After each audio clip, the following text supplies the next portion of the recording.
Hello everybody, I am Julie, I am Tortellino's wife, and he's asked if I'd like to make something for a change. I think a couple of people have said they'd like to see me make something in the kitchen. Perhaps you don't believe I can cook.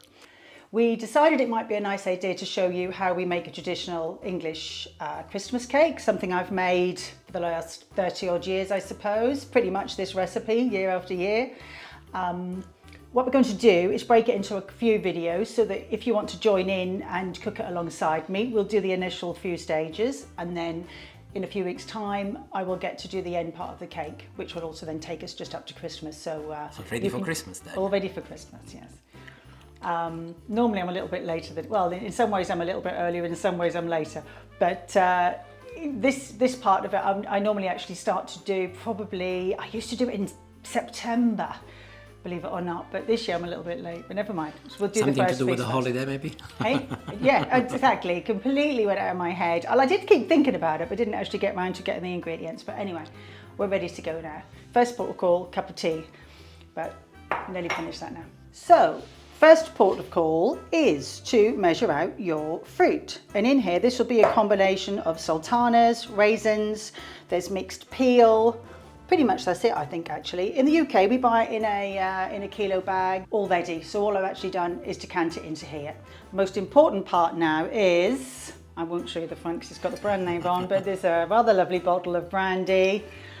And the most important part is this next piece. So, I think the recipe says 5 tablespoons. However, I have found over the years that that is never enough.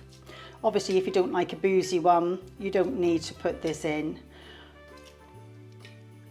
So how many are you putting in? Hang on, 5. I like a good 8. Do you? I will actually admit, if you weren't here, I probably would have just gone glug glug, but there we are. I'll control myself as I'm on screen. So, next, you have some cherries. These are glacé cherries, as you can see. This is how they come. Not everybody likes them, but actually I quite like them, so I tend to quarter those and mix in. Okay, next job is, with my new toy that I bought today because it's too lovely, is to give it a stir. You see, this is why you should really just turn it over and have a glug, because I think it could do with a bit more, but there we are. Unfortunately, everybody, my peel has got a bit stuck together for some reason in there. I'm just dividing that up because nobody wants a mouthful of peel in their Christmas cake. Oh, I can smell it already. Can you smell it, Francia? Yep. Mmm, delicious. Okay, so give it a good stir. And quite simply, I take a clean tea towel and pop it over the top.